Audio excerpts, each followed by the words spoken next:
Hi, all you modding legends out there. We're back at the missing detail modeling bench. Gonna just do a quick little run through how I prep my 1/72 scale figures before I paint them with the oils. So here we are. Here's one of the most exciting looking chaps. So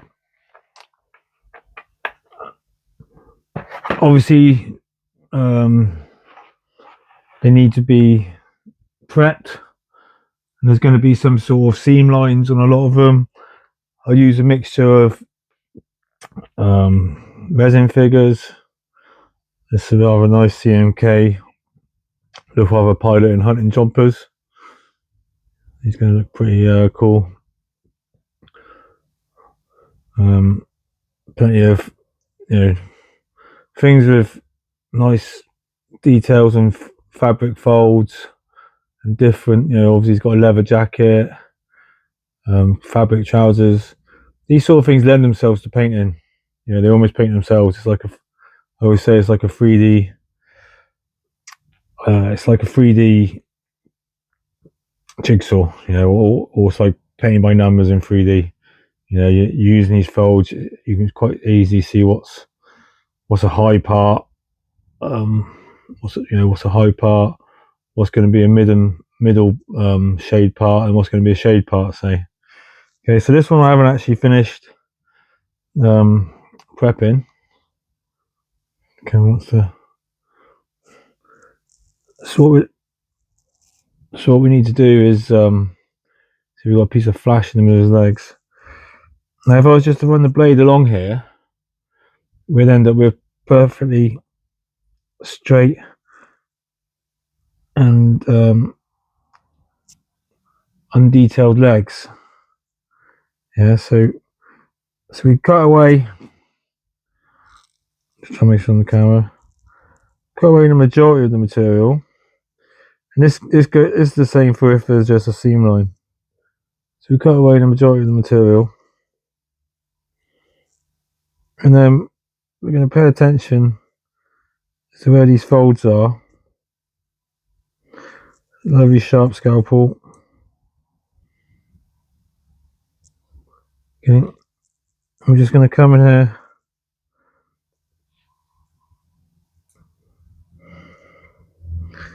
and almost sculpt back in. Well, we're just going to cut in the same sort of motion to the folds of the fabric. Same motion. We're basically going to try and recreate or carry on the shape of the fabric. So where it dips in, we dip in with it, come back from the other side and just cut it out. Obviously we have to go back on this other side here and just smooth that off a bit. But just as long as we're following as much of the detail as we can, and not just straight lining it all. Okay, so to make it easier, just cut out some of the excess.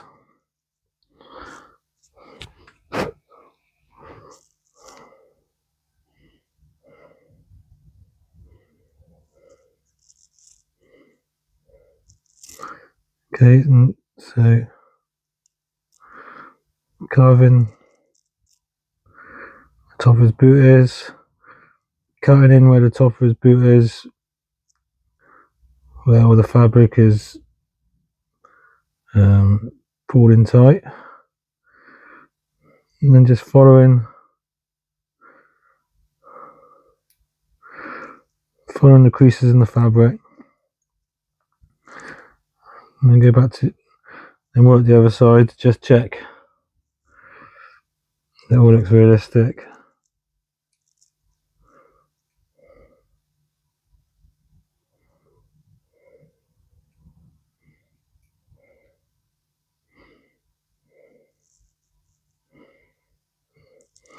Yeah, if we've flat spotted something, just try and get in there and put a little crease in there. Yeah, and That would be plenty.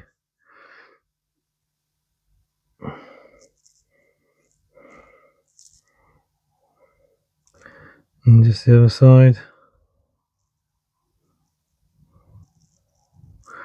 Following the folds and the contours of the fabric.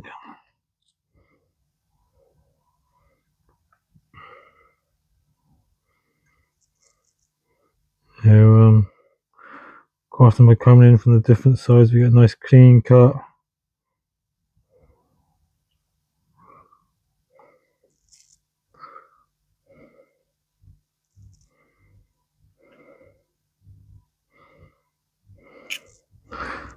Once again, checking the other side.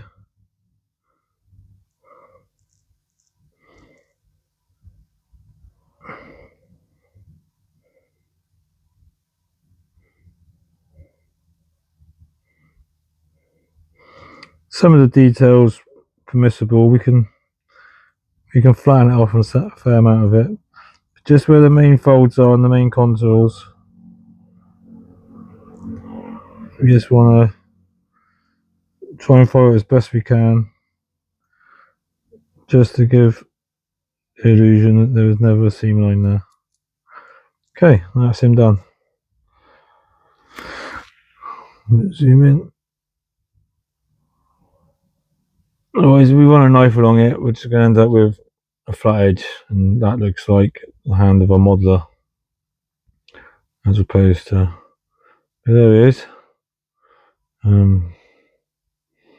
He's going to be the guy flying the K-14. He's actually Eric Hartman.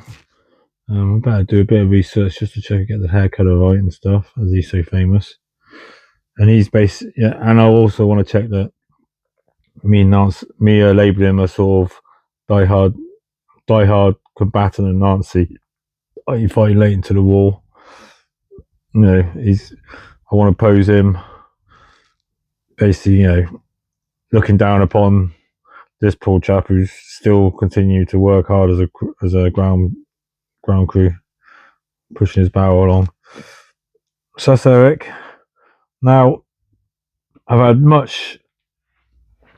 many sleepless hours, late night debates with myself as I'm trying to get to sleep as to why I didn't build one of these aircraft with a pilot in. And obviously 109 in reality and also in scale is a real squeeze to get anything of scaled version of a human in there. I think I showed you before, but we have done it. So I've taken out all the lovely detailed seats, detailed harnesses, which are all lovely painted up and weathered, folded to get that kind of fabric appearance. So yeah, I had to bite the bullet and pull all that out. Fortunately, I'd use PVA glue to set them in. I quite often use super glue, but I sometimes tack it with super glue and then kind of do a securing fix with the PVA, because I use Crystal Clear by Micro Industries, but you can just wipe it off with a wet paintbrush then, any excess, so you can get like a thorough good strong bond, and it's wipeable so you don't see anything. So that was fortunate. So as you can see, there's no, otherwise I'd be repainting it because there'd be super glue marks in there. Okay, so so this chap, you can probably see I lobbed his elbow off. His elbow wouldn't actually fit into the aircraft. He was sitting there upright, but he just looked a bit too out of the aircraft to be believable. He lost his feet, or his boots, and he also lost the leg from the knee down at one point. Now I put the leg from the knee down back on the shin, because I can fit them in the aircraft. All this could have been sorted out so much better if I'd planned this and thought about before closing this aircraft up. Anyway, so I'm delighted to show you. He now fits in the seat. A bit of wiggling. So there we have him. And I think that's just going to look fantastic. Just as I've got forward to display, and that's just going to give this one a bit of character the others that don't have. So, again,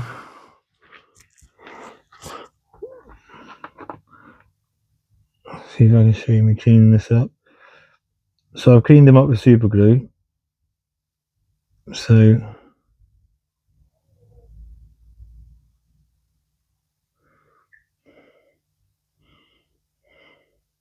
I've cleaned up with super glue. I've filled him back in with super glue and CA filler. To start with, I'm just going to work on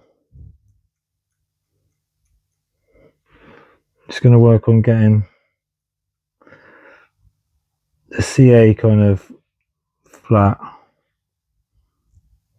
if you know what I mean. So that's just going to work on getting that blended into the fabric. I'll go off and do a super glue. I like to just come in and feel the knife touch the seam where the super glue is touching the other material, and then just push against that and cut up. I find that this gets rid of any chance of there being like a seam line between the two materials. So like here, let's clean up a bit, as you can see. Here I'll come in until I can touch that edge, and then I just carve up. That's quite often my starting point before I sand or anything like that, because then I know it's going to be a smooth transition. Right, so now what I want to do is I want to think about where his arm's going, and to find his arm, I say his forearm, and then think about where his upper arm comes down and meets it. Unfortunately, this is one of the, it's not the best sculpt at the Priestler set. Some of them are great, but this is probably one of the worst ones in that set of the Waffer figures.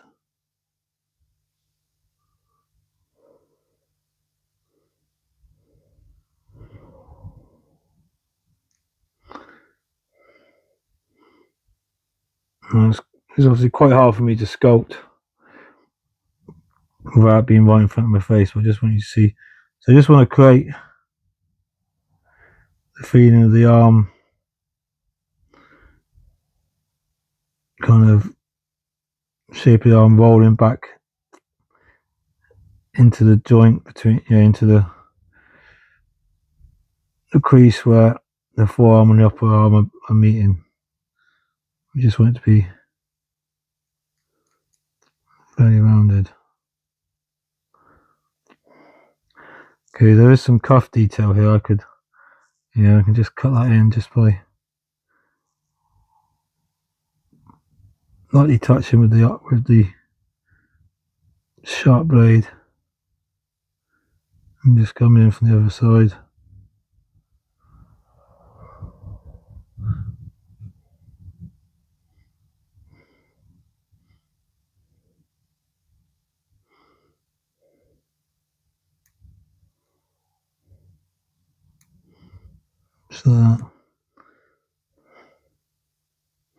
So just a little bit of detail and a little bit of contouring or fabric folds can go a long way. There are some great books out there you can buy off the internet, quite cheap books, all about sculpting fabric, but you can always just look on your leg or your arm, or find a picture of someone, just to get an idea of what folds in fabric do. Okay, so I'll put a bit of a, now that is good enough. It's going to come in there, make sure there's not too much super glue filler, and the transition is lovely and smooth.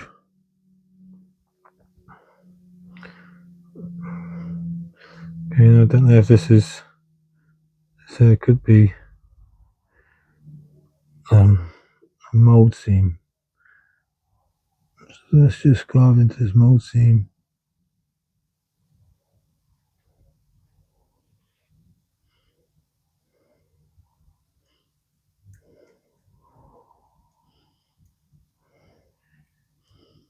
Like I said before, tiniest amount of detail goes a long way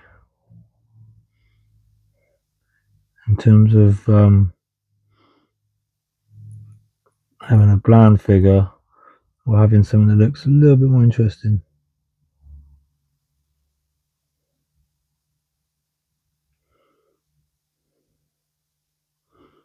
So just try and put a little contour into this fabric.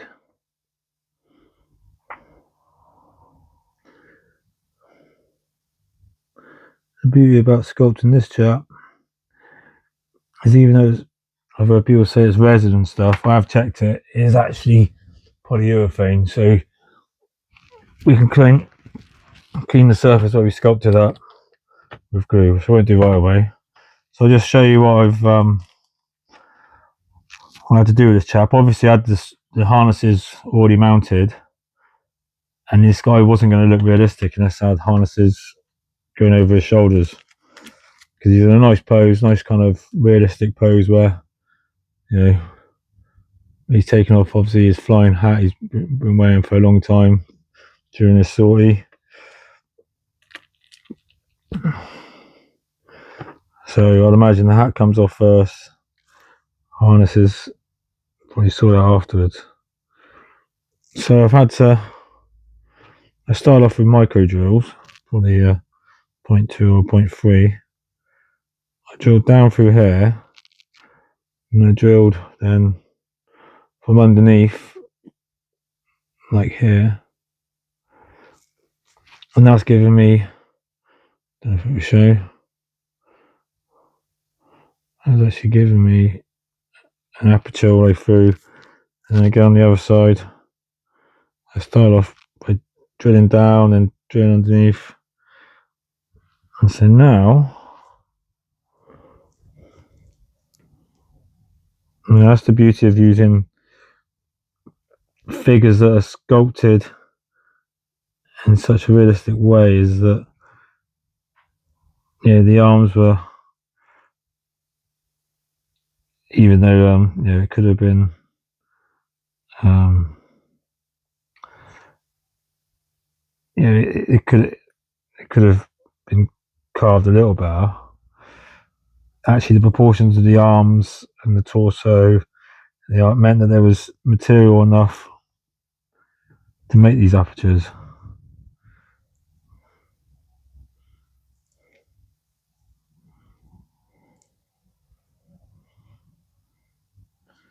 Okay, so there he is. So as we can see, both belts fit down through between his arm and his torso.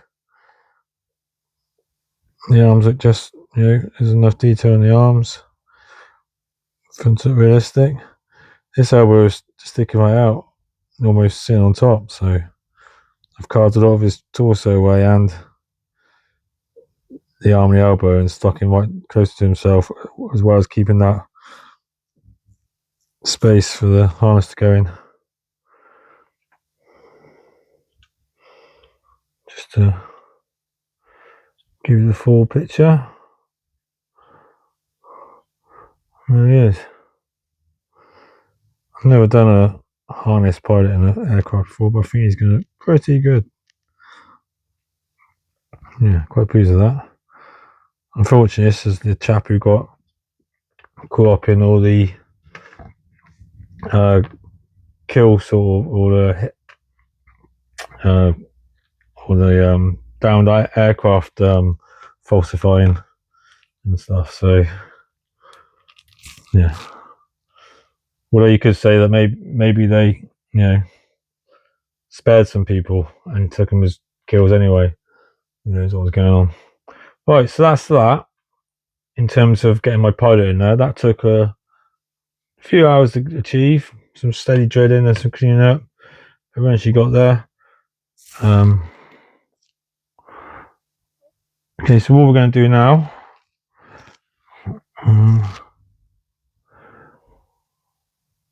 is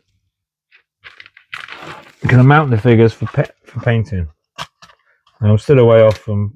It's probably going to be a few days or a week until I actually start painting these. But now what we use is this lovely stuff, Albin Alloys brass rod.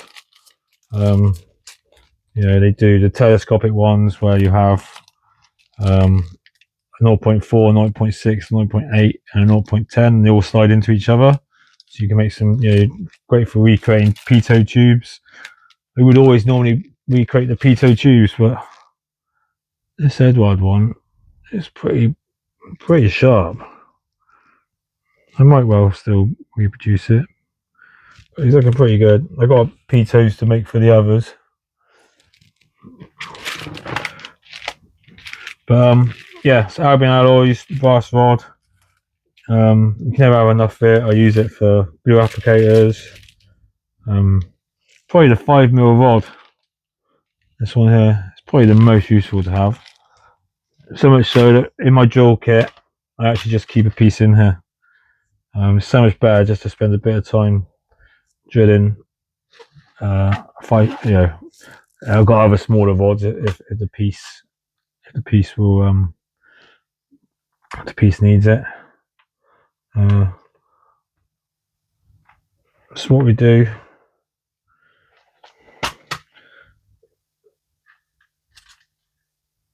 So we need to basically check out their feet. We're going to be drilling into their feet and down through their legs. We just need to check their pose when we're doing it. We're not going to end up busting through the shin or out the back of the ankle. You know, this chap, as he's walking, check out how he's walking. But yeah, it'd be quite easy to bust out. You know, if you start drilling here, you're going to go straight for the ankle. So really, you need to start drilling in the sole there and push up a bit. We only need to go 2mm, you know, just enough so it secures him, and then it'll make it so much easier than when he's painted to secure him to the base. We even, you know, if we're going to secure him to the wing of an aircraft, drill a hole and stick him in there. So much better. Okay, so these drill bits are amazing. The Tamiya, I think they're like milled. Normally you get the stretch and the twisted wire ones like these. Wicked cheap. You know, obviously you only really want the micro bits. Wicked cheap, £2 I think these are or something. They're quite slow at drilling, but you know, I had one of these for a couple of years. You know, they're £3. These are probably £4 or £5 each, and you know, just like the others, are still really easy to snap. Like that one will show you. He's already snapped. But still good for carving and doing some work. So let's find the actual. So there we go, 5mm. Like you can see, as opposed to twisted wire, these are actually milled out of a bigger shank. So when they actually mill it, they actually do put an actual drill head shape in there. Now the other thing I do when I'm drilling any hole, gun barrels or anything, is I use a pin first, just to put a little, you know, I can hold him on the surface, I can spin the thing around, I can check my alignment, Yeah, am I going to bust through the heel, through the shin? Come over a little bit from there.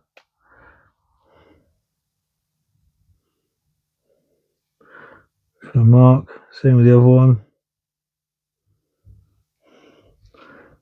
Rotate him around, check he's good from all angles. Okay.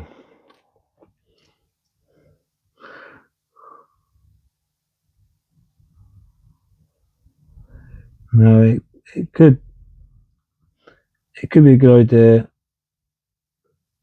Back to Will. I'm going to start with a smaller drill bit, just to check it goes alright. I mean, it doesn't sound much, but 0.5 is quite a sizable hole, really.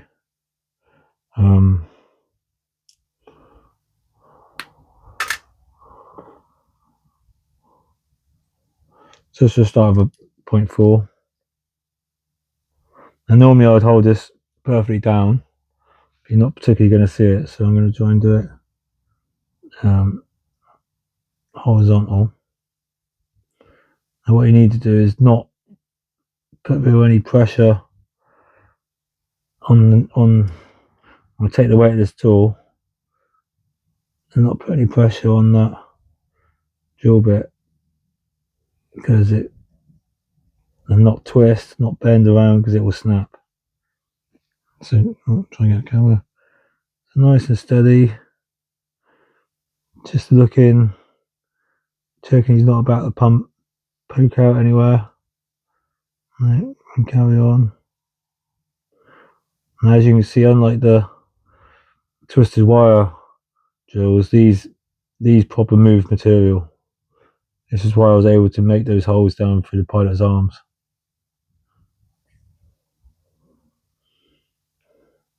Take the swarf out, because it's just going to block the hole up.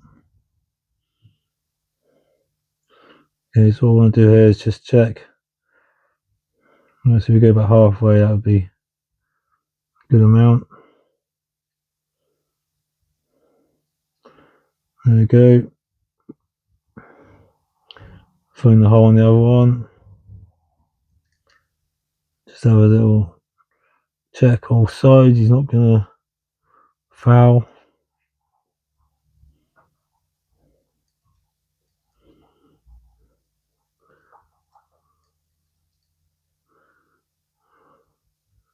Okay, moving the swarf because that's just in the way.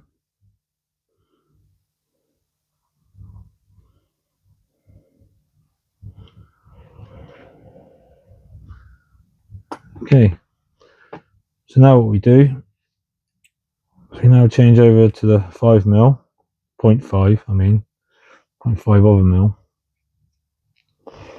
Just open those holes up a little bit more. Again, we just need to check the bigger bit's not going to now protrude.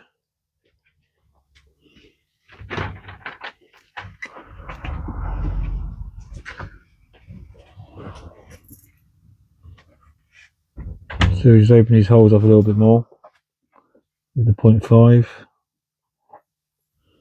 Probably 2 to 3 mils in.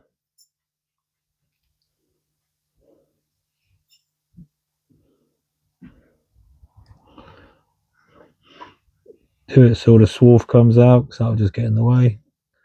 So we're going to be putting a 0.5 rod in there, so that's going to be a tight fit. So just the cleaner we can make these holes, the better.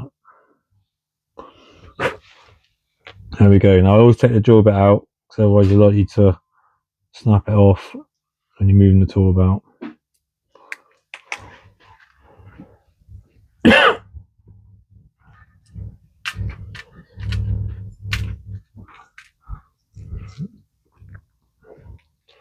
Okay, so the next step is, like I said, the fit's going to be tight. The fit would be tight, so just want to put a bit of super glue in there.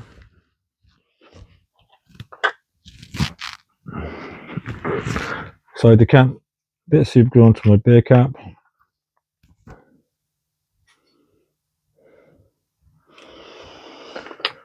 Okay, firstly, now this is cut brass wire, so you need something like a lovely Tamiya diamond file. These are probably 12 quid, something like that, maybe a bit more nowadays. I've had this years, just to take off any of the burr of the edge, otherwise you might struggle to fit them in. Yeah, as you can see, he's quite tight. So if it's that tight, we can just fashion this wire down a bit. I'm rotating it in my fingers as I sand it to get an even downsized piece of rod.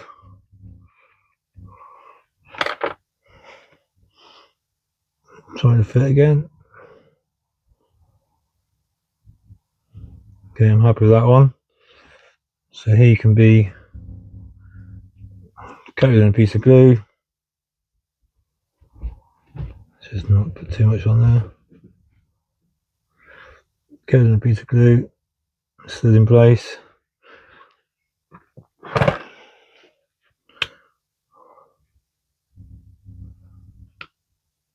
I'll probably cut them off about that so long for now. What I'll do is, if you cut to that length for now, I'll let the glue dry a bit. I'll cut to that length for now and then trim down when I come to mounting to a base. That length is just handy for mounting into a for mounting him for painting. Okay, so just twisting the wire, taking the burr off where I cut it. Check the fit. Lovely. Bit of glue, not too much. Lovely. It can be cut.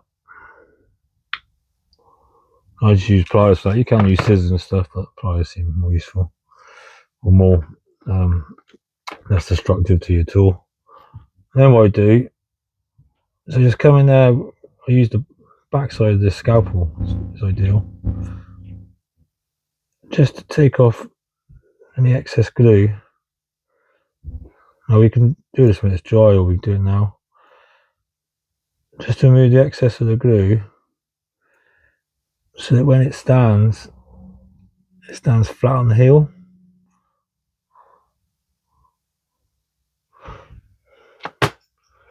You might just need to dry a little bit, so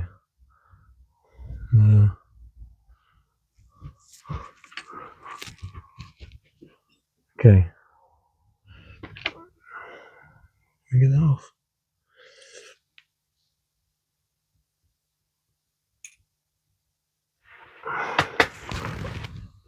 Let's get an older blade.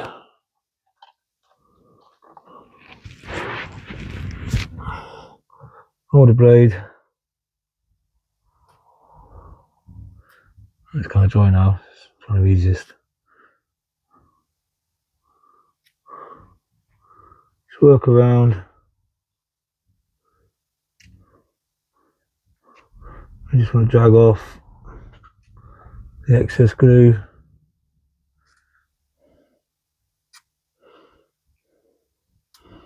So it will sit flat on the heel. Okay. Now how I mount these is, my favourite thing is to drink a lot of Cava or Prosecco. I've got a lot of figures to paint here, so I'm probably going to do a case or more. Yeah. Save your corks. I like these bubbly ones because they have a bit more of a contour and a bit of fire. And we just press them in. I won't press it all the way until I've base coated it dark, so the soles are dark. And there we have it. Married up, ready to paint. And one other thing I'll show you is I got this figure, so I showed you at the start.